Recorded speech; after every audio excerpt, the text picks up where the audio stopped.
AI, fintech, e-commerce, and penny stocks all have those bigger picture economic fundamentals that can drive them this year as well. Let's get started with our first stock to buy, Symbotic, ticker SYM. Hello, welcome guys. You are watching OGR show, and today we are going to watch 7 stocks to buy now for 100% return in 2025. You want to check out full video, so go to description. The name of this channel is Let's Talk Money with Joseph Hoje CFA. I think that video will gonna be life changing, and I hope you could earn some millions by this video. So let's get started. 7 stocks in my portfolio returned 100% last year alone, and I found 7 more to buy now that could double in 2025. I'll reveal those 7 stocks to buy now for 100% returns in 2025, along with what we're looking for in these kinds of triple-digit returns. But first, it helps to know what went right in last year's stocks, how 8 stocks alone returned a profit over $510,000, and what it can tell us about investing this year. You see the 8 best performers here in my trading account, from 171% return on shares of Palantir to 94% on Shopify. And if we break these down into groups or themes, we see 4 ideas that can guide your investing for 2025. These 4 themes are, of course, 1, artificial intelligence with Palantir, SoundHound AI, Innodata, and Duos Technologies. AI was the theme last year, and we're just now starting to see the returns flow down to those use cases and the companies leveraging that technology. Fintech also had a very strong year with SoFi Technologies and PayPal on my list. That intersection of technology and banking finally paid off, and it looks like this theme could be one of the biggest winners for 2025 on deregulation in the banking industry. E-commerce wasn't necessarily one of the big themes last year, but has outperformed for more than a decade with that shift to an online world, and we saw that last year with shares of Shopify and the Trade Desk. This 4th theme is broader though, the rise in penny stocks with 3 of our winners, SoundHound AI, Innodata, and Duos Technologies, all starting the year under $1 billion market cap. It's these kinds of small, fast-growing companies that give you the best chance to double your money. Now, you never want to be reactive to the market, buying a stock or a theme just because it worked last year, but all 4 of these themes, AI, fintech, e-commerce, and penny stocks, all have those bigger picture economic fundamentals that can drive them this year as well. Let's get started with our first stock to buy, Symbotic, ticker SYM, but stick around and I'll show you exactly what I'm looking for in these 100% plus stocks. Symbotic is using AI-powered robotics and software to automate warehousing and logistics with a 4-year development partnership alongside Walmart that alone could send revenue booming higher. Just installing its robotic systems into warehouse operations is a $432 billion market, with the operational side another $500 billion. And while financials are shaky here, the company is rapidly growing into the efficiency that will produce cash flow, reducing installation times by 1/3 in just 2 years. So what we have here is an evolutionary step in that trillion-dollar warehousing industry, a leader in the space that is already operating warehouses for Walmart, Target, and Albertsons, and with the backing of Walmart, which owns 14.5% of Symbotic. Growth here has been insane, with revenue up an annualized 91% pace over the last 3 years, though it's still operating at a loss as it builds into that efficiency. Symbotic has a $23 billion backlog that's still just a fraction of the market opportunity here and is going to support that revenue growth higher. Our shares did plunge in November when the company delayed its annual report after finding weaknesses in internal controls. It did have to restate quarterly reports and said some revenue was booked earlier than it should have been, but the $40 million change in revenue was immaterial at this point.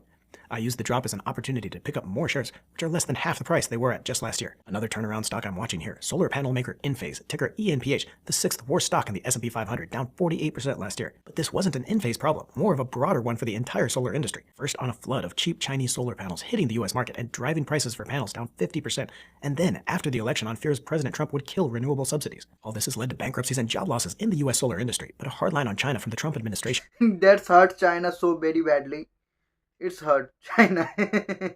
And I think it's have done a great job by America.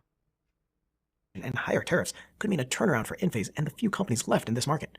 Trump hasn't exactly been supportive of alternative energy, but there's no doubt that we're going to need more electricity generation to meet those growing demands from data centers that traditional utilities just aren't going to be able to meet. Against the industry problems, Enphase is expected to see revenue boom 31% this year to $1.75 billion, and for earnings to jump 76% from last year. But just as important in the analysis of these beaten down turnaround stocks is this cash flow statement.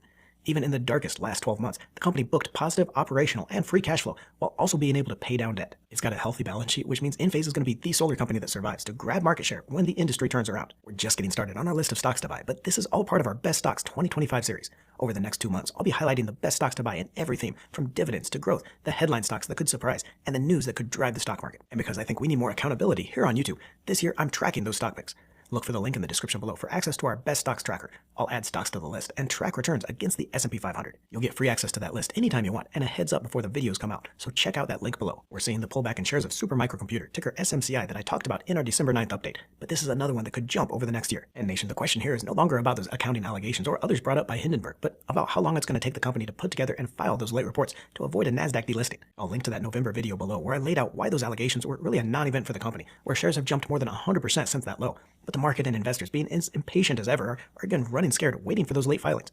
SMCI has found an auditor. An independent investigation found no smoking gun or wrongdoing, but it's still going to take a month or so for the company and its auditor to file those reports. As I pointed out in that December 9th update and valuation, we can use previous value multiples on price to sales to forecast a target here of around $40 a share on the low side and as high as 102 or more on the high side. Folks, this company is a leader and pure play in that AI data center server solutions theme, one expected to drive 66% revenue growth and 25% earnings this year, all at a valuation that is a fraction of where it was last year. Next here is one of my favorite real estate plays right now, shares of Innovative Industrial Properties, ticker IIPR, with an 11%.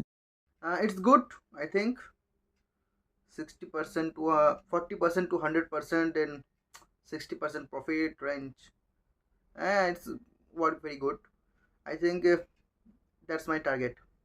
Dividend yield on top of what could be a very strong return. Now, IIPR is unique among real estate investment trusts or REITs in that it leases to companies in the regulated cannabis industry.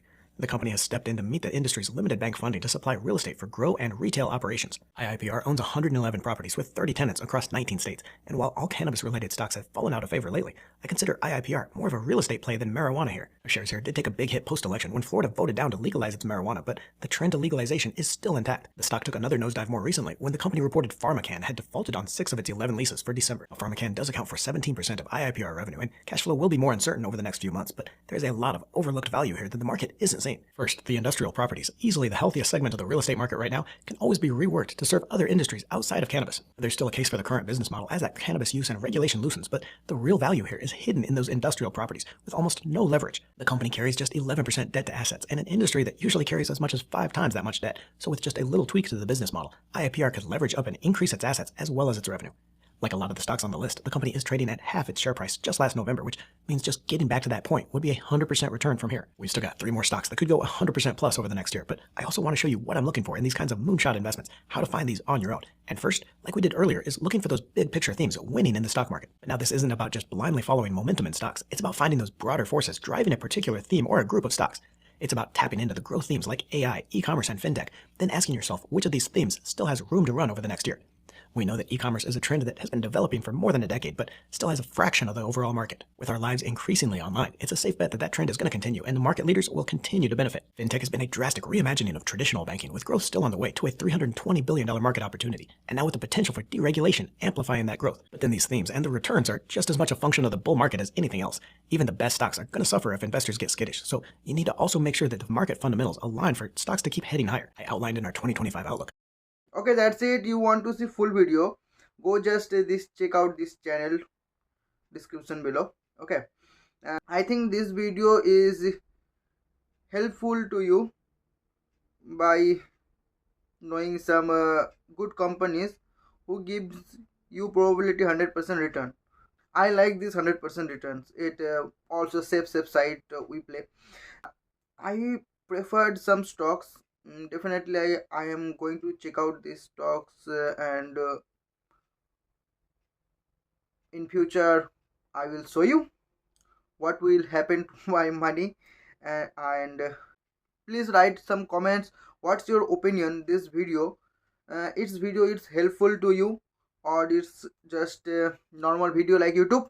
And I like to show you some more video like this, and maybe this video will be change your future, could be.